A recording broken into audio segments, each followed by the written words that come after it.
Better strap yourself in. It's time for the Howie Carr Show.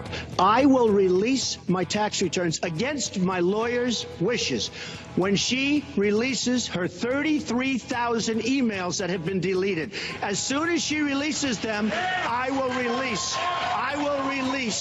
my tax returns. Live from an undisclosed location. Donald was one of the people who rooted for the housing crisis. He said back in 2006, gee, I hope it does collapse because then I can go in and buy some and make some money. Well, it did collapse. That's called business, by the way. Unchained and unstoppable. And here's what we can do. We can deploy 500 million more solar panels. She talks about solar panels. We invested in a solar company, our country. That was a disaster. They lost plenty of money on that one. Who do you love? Howie Carr.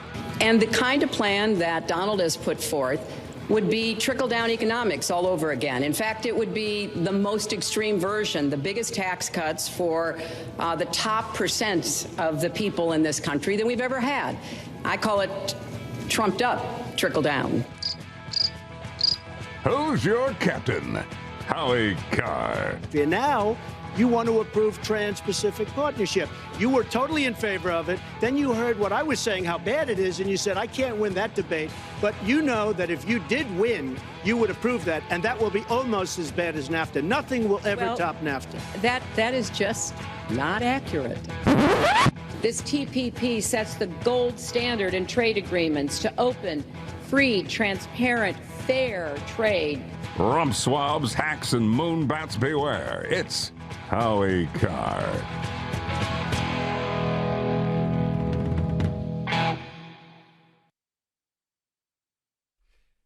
It's the day after what may have been, what was definitely, I guess, the most watched debate ever in U.S. political history. The previous record was 81 million people in 1980. There was only one debate between incumbent Jimmy Carter and former California Governor Ronald Reagan, and that record was shattered.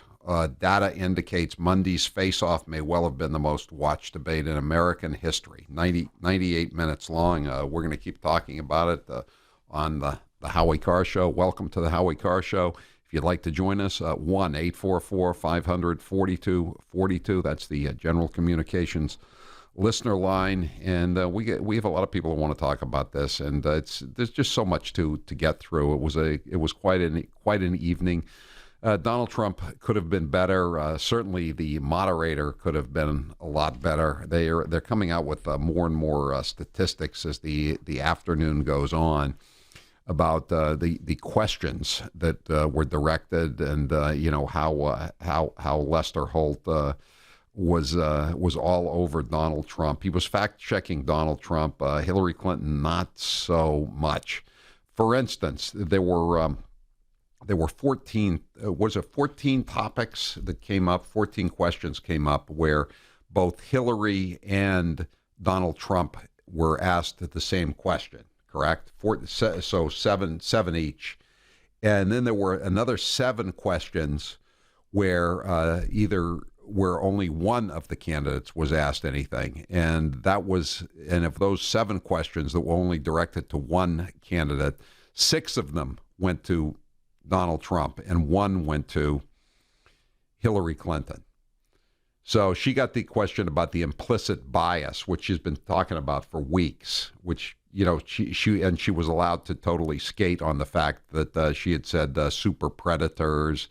And she had described black criminals as super predators. She had described the working class as white people. That was all allowed to go unmentioned. But Donald Trump, when they brought up the birther issue, Lester Holt brought up the birther issue. He went right to Donald Trump. Didn't ask any follow-up questions about Hillary using her Rasputin character, her aide Sidney Blumenthal, to spread the rumor about Barack Obama not having been born in the United States. And I said earlier that I thought that he hadn't brought up the fact that she pushed the picture of Obama in the Muslim garb, which he was wearing in Kenya. But I guess he did mention that. But anyway, I want to give you, before we get back to the phone lines here, because everybody wants to talk about this today, and we're going to take a lot of calls, and we have a guest at the bottom of the hour. But I just want to give you an example of how Lester Holt was running the debate. So here's the audience was divided evenly, as you know, between Trump people and between Hillary people, between Republicans and Democrats, however you want to describe it. So there's not only was there a double standard for the candidates, but at Hofstra University in Hempstead, Long Island, there was also a double standard for the supporters of Hillary Clinton and Donald Trump. So this first one is Trump is asking Hillary about the emails. Cut 20, please. Why did she delete 33,000? Well, I'll let her ask that, but let me just admonish the audience one more time. There was an agreement. We did ask you to be silent, so it would be helpful for us. Secretary Clinton. Well, I think you've just seen it. Let me admonish the audience. We don't want any cheering and clapping. And that was right after Trump got his big applause line for saying, "I'll release my taxes" when she releases her 30,000 emails. Right, exactly. Now, then we have Holt is trying to calm. Well, he's not trying to calm it down. He's just letting the applause, the pro-Hillary applause, slide. And you know what else I prepared for? I prepared to be president, and I think that's a good thing. Mr. Trump, for 5 years, you perpetuated a false claim that the nation's first black president was not a natural-born citizen. You questioned his legitimacy. In the last couple of weeks, you acknowledged what most Americans have accepted for years. No lie too big. I mean, let it say whatever comes into your mind, as if Hillary Clinton has clean hands in this matter, as if, for that matter, Barack Obama has clean hands. He's the one who got this whole thing started when he allowed his agents, when he was trying to sell his book, to say that he was born in Kenya because he thought that would sell better. Let's have Holt badgering Trump on taxes again and again. Remember, Hillary Clinton, going way back to Arkansas days, has always used every available tax write-off there is, including taking $3 write-offs in the 1970s on her used underwear. I know that's an image we don't want to think about too much, but there it is. And her mildewed shower curtains. And now it goes all the way back to she and Bill give $2 million a year or so in charitable contributions, quote unquote, to the Clinton Foundation. So they launder basically their own money. They get a tax write-off on giving money to their foundation, only 6% of which goes to real charitable causes. The rest of it goes to things like office space in nice Manhattan skyscrapers and private jets that fly them all over the world. But they get a tax write-off for that. It's amazing that Donald Trump's taxes are somehow somehow the focus of this controversy, while Hillary and Bill get a total pass. Cut number 19. We have people that are political hacks negotiating our trade deals. The IRS says an audit of your taxes, you're perfectly free to release your taxes during an audit. And so the question, does the public's right to know outweigh your personal? Well, I told you, I will release them as soon as the audit. Look. Yeah.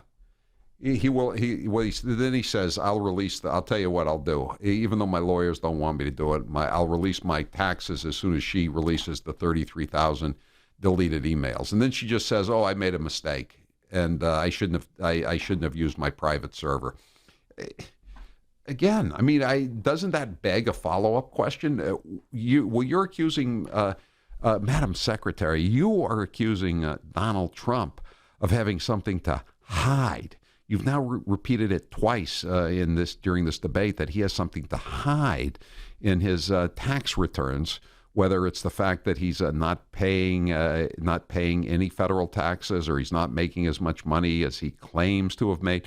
Well, what exactly are you hiding? Are you hiding anything by deleting those 33,000 emails? You said they were all having to do with private matters like yoga scheduling and Chelsea's wedding, and yet as time goes on, we see more and more of them are retrieved or recovered by the FBI or by the hackers like WikiLeaks, and they seem to deal directly with government business.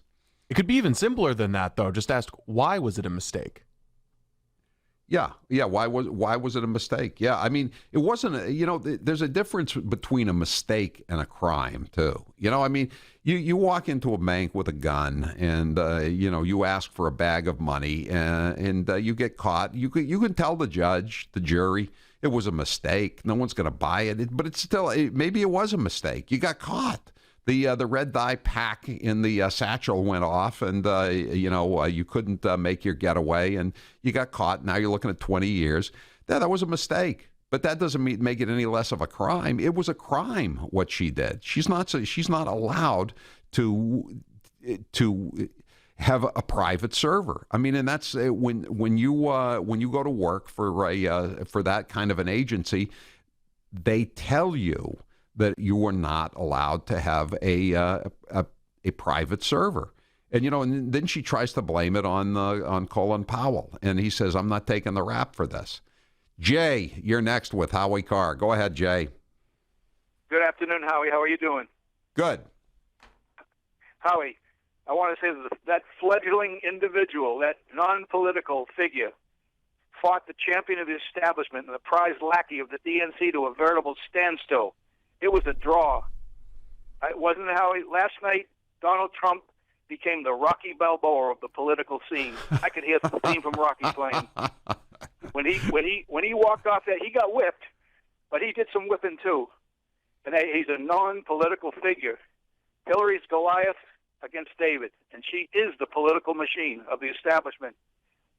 So yeah, she is. Kudos to Donald Trump. Kudos to him, brother. I think he's got a momentum. I think he does too. I don't think there's any evidence whatsoever that anybody that was for Trump last night switched their allegiance to Hillary Clinton. And some of the polls have actually shown that there wasn't much movement on either side, but whatever movement there was to Donald Trump. I agree. I don't know if he was Rocky Balboa, but he certainly did hold his own, basically. This hour of the Howie Carr Show is brought to you in part by the Kowloon Restaurant in Saugus on Route 1 North. The Kowloon is my go-to stop for exceptional Chinese food. Check them out on Route 1 in Saugus. 1-844-500-4242. I'm Howie Carr. He didn't come here to be made sport of. Howie Carr.